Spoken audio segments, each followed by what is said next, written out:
And of course, they look at me and I look at them very awkwardly. They're all wondering, what is this dude doing in here? What's this guy doing in this mammogram waiting room? Hit the subscribe button and click the bell notification to become part of the Transplant Helper community. Hey, Transplant Helper community, my name is Jim Merle, and it's time again for one of my very favorite times of the month, and that is a time when I can sit down and share with you our monthly Q&A session, a time when I reflect back over the course of the past month and answer a number of the questions that I didn't necessarily have time to sit down or didn't choose to sit down in front of this camera in front of you and to share those answers. Now, that's not to say I haven't answered the questions. As a matter of fact, I hope that I'm correct in saying so. I've actually answered all of these questions by messaging, texting, emailing back, whatever the case. But nonetheless, I haven't sat down in front of the camera. And before we get into the questions here, let me remind you that I'm always available, basically 24/7. I sleep a little bit, but basically 24/7 to help you and answer your questions if I possibly can. If you want to send me a message over on Facebook, Twitter, an email at jim@thetransplanthelper.com, whatever, just reach out. You're more than welcome to do that, and I'll help you in any way that I possibly can. Now, with that being said, let's jump right in. Question number 1 right here basically says, Jim, my spouse complains that I'm cold all the time, particularly my hands and feet. I'm a congestive heart failure patient awaiting transplant, but I don't understand why she says I'm so cold. I don't feel cold. It's just what she says. Okay, here's basically the answer to the question as far as I think. Being that you're in congestive heart failure, you obviously understand that implies your heart is not functioning as it should, which probably understandingly implies that your heart is not pumping the blood that it would normally be expected to pump. So basically what your body does, and even doctors don't necessarily understand how this happens, but basically what your body seems to do is that when your heart is failing, when the blood is not pumping as it should, it kind of goes into rescue mode. That is, instead of pumping blood throughout all your body, evenly distributed, giving it everything that it needs, a lot of times when it goes into that panic mode or recovery mode, basically survival mode, it draws the blood back from the extremities, particularly in your hands, feet, arms, that sort of thing, draws some of the blood back from there and brings it to the core of your body to care for those vital organs. So because of that, you'll oftentimes notice symptomatically that to the touch, your hands, your feet, what have you, maybe sometimes our cheeks are this way. I don't understand that one, but your hands, feet particularly will get cold to the touch, but you won't necessarily feel that way. As a matter of fact, if you sit down and take your temperature with a thermometer, you're probably going to check out in the normal range, the old 98.6 type range. You won't have a fever, but you definitely can feel cold to the touch. Now, get it, this can be aggravating. If you do feel it on the inside, warm blankets, towels, taking hot showers, those types of things will make you feel better, but it won't necessarily change anything. But be aware, it is basically a good thing because it proves your body has adapted and is in that survival mode, just trying to keep the proper blood flow to the major organs.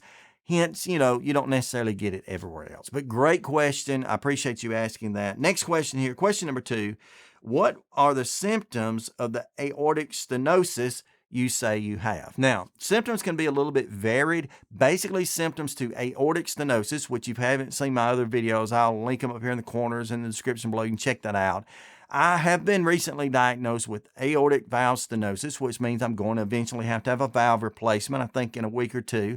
But nonetheless, basically my symptoms were lightheadedness, dizziness, shortness of breath, particularly when going up inclines or staircases, just kind of feeling fatigued all the time. Basically, it kind of feels like I'm in heart failure again, and in a sense I am, but not congestive heart failure. Not for the same reasons, just because this valve is stenosed or hardened and it's restricting the proper blood flow again. So anyway, that's basically my symptoms: lightheaded, dizziness, fatigue, difficulty breathing, not all the time. As a matter of fact, I think it occurs as much probably while I'm doing these videos with you because like just then, I have to stop and catch my breath sometimes. But anyway, I'm doing great. Thank you so much for the prayers. I'll keep you updated as far as that goes. But that's the symptoms of aortic stenosis. So if you think you might be dealing with that, just check it out. Don't panic.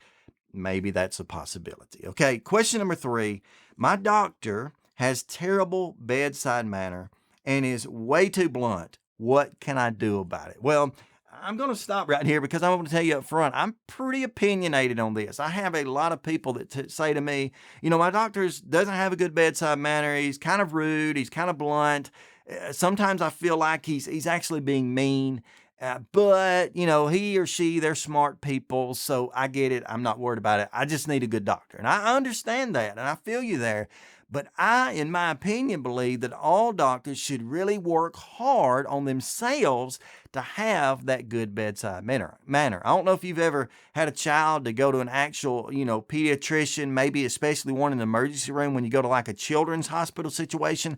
A lot of times you'll seemingly find the best of the best people. Those people put a lot of time, a lot of effort, maybe even a lot of special training in that case to get good in working with children. And by doing that, or the way that they're able to do that, is by having what we call the good bedside manner, by being friendly and playful and, just accessible. That's what those doctors are doing. It's my belief that if a pediatrician can do that, and someone maybe in a pediatric ER can do that, then your doctor should be able to do that as well. I don't care that they're specialists. I don't care maybe that they're a cardiologist or neurologist or, pulmonologist, whatever.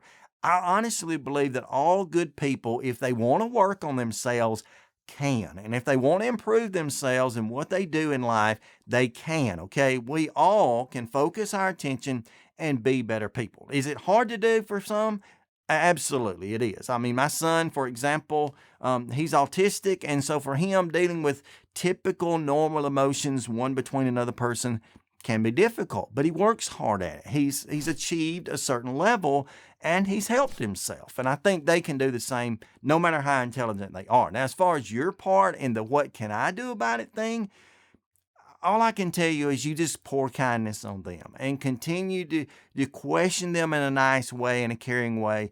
Do what you can to befriend them, because I've noticed sometimes some of those doctors that seem kind of coarse and harsh, once you get to know them, or especially make them feel like they know you, then all of a sudden they lighten up. So for me, for example, I've had that occur, and I found one of the easy ways to do it. You may or may not be able to do this, but I just took one of my children to the doctor with me, and they saw that smaller child there, and immediately they put the connection together, and wow, it's amazing how much better our relationship got, how much friendlier they got, and it just seemed to help out. But anyway, that's basically my only answer for that. I hope that helps. Number 4, someone made a statement and then a question. They say, "You seem so laid back and calm about your current situation." Again, referring to the aortic valve stenosis, the upcoming surgery that I have. Are you ever afraid? Do you panic or worry about your situation? Well, basically, in a nutshell, the answer is yes. I certainly do. As far as my current situation, I'll be honest with you. Here's how these videos work out sometimes. Not all the time. I try to be open. I try to be honest. I try to be, basically just to share myself with you, both emotionally and everything. But there are times when if I don't feel like making that video yet, or if I don't feel like sharing something with you yet, I'll just step back.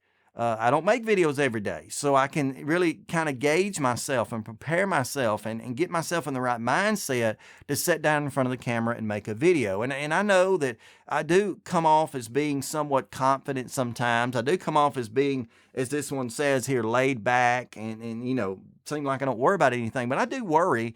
I just sometimes either keep that on the inside or I choose how I share that. Now, with that being said, I really want to be honest with you and tell you that the reason I don't seem to be as panicked sometimes is just because of, my personal thing. And that is, I believe in God. I trust God. I put faith in God. And I know that with that I can be cared for. I can be taken care of. And so I don't let everything get under my skin. Now, I am pretty much, for the most part, a laid-back person anyway. So after 44 years of dealing with pediatric cardiology problems, and then the last 6 years of really 12 years of dealing with basic heart failure problems and transplant issues, I've kind of gotten to where, it's like water rolling off a duck's back. It doesn't bother me as much, but it still does. So don't feel bad if you don't seem to have the confidence or to have the upbeat spirit, because it's not easy for me some days. I have difficulties too. But anyway, that's the answer to that personal question. We'll move on here. So that's 1, 2, 3, 4. Number 5, Number 5, this is an honest, sincere question, and I'm going to give an honest answer for sure, but this is where it kind of gets probably for you, even for me looking back, a little bit entertaining. Here's what it says. It asks, I should say, what is the worst test or procedure you've ever had? Okay. Now, you know as well as I do, as transplant patients, we go through a lot of poking and prodding and testing and a lot of things that we really don't like. For example, pre heart transplant, when I went through those name it again, 4 heart transplant evaluations, I endured a lot of tests that I just absolutely hated. For example, the pulmonary function test.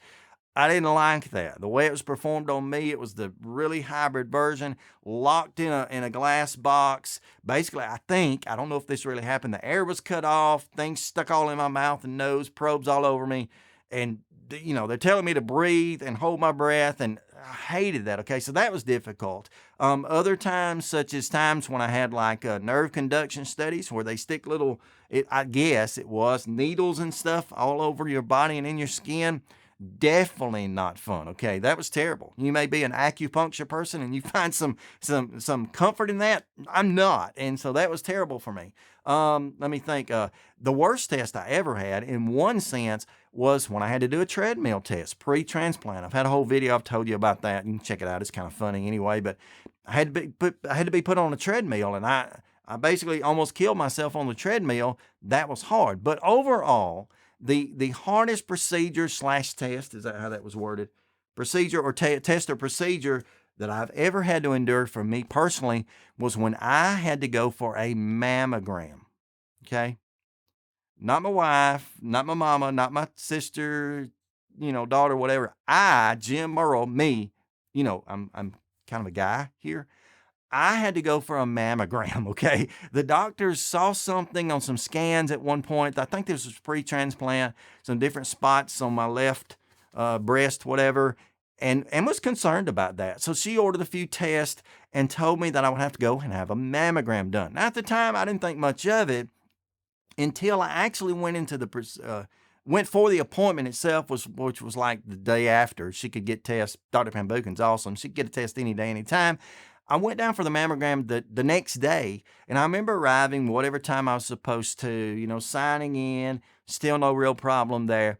Eventually, they called me to the back, okay? And as they called me to the back, they carried me into a little side room there for just a moment, like a little dressing room. They said, take off all your clothes, at least from here up, put on this paper gown, and then when you come out, take a right, take another right, go sit down in that waiting room right there. We'll come and get you in just a moment for your test. Well, again, didn't really seem like a big issue. I mean, come on, I'm a heart transplant patient. All the time somebody's asking me to take my clothes off for some silly test.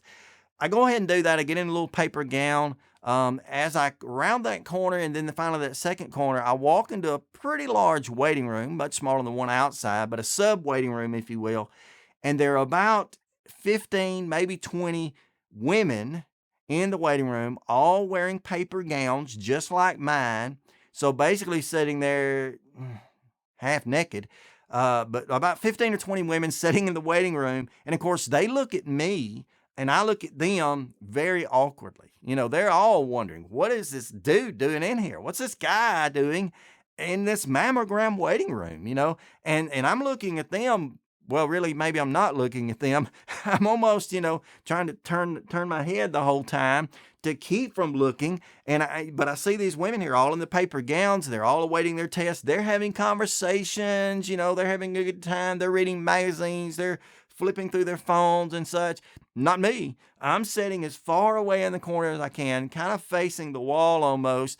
Maybe even read a magazine just like, this style. But I'm trying to avoid this situation. So embarrassing, okay? But I make it through that part. Eventually, they go down the list. They call my name, James Merle.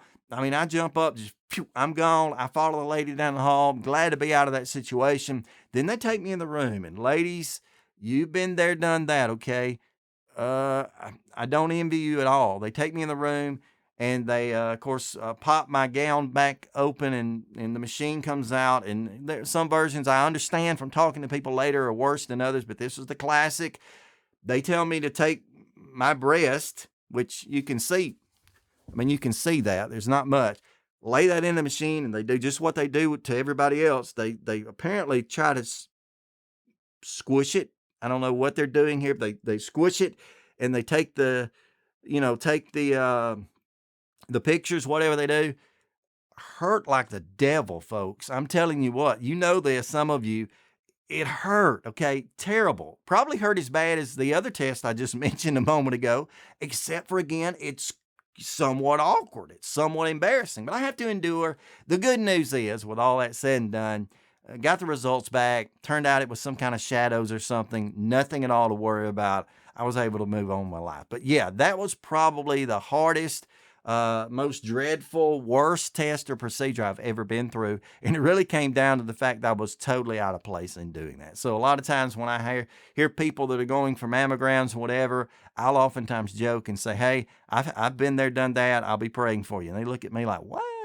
Yeah, I have. Anyway, I appreciate you joining me today. I hope this has not been anything too silly like the last one, although that was a serious question for me, folks. That's a big deal. But I hope you've gotten some of the answers you wanted. Again, I remind you, by the way, if you've not already asked a question, feel free to do that. I may not always have the answers. As a matter of fact, I know I won't always have the answers, but I'll always be willing to give it a try, and at least we can have some fun on these sessions. So that completes the May 2019 question and answer session. I hope you enjoyed it. By the way, there'll be other videos popping up here on the screen. You're already on YouTube. Why not click on one of them? Sometimes they'll be my videos, sometimes the videos of others. Just keep watching. You're here anyway. Just enjoy yourself. Have a good time. Get a rest. You deserve it. Click and subscribe. Love you, folks. Stay stronger, friends.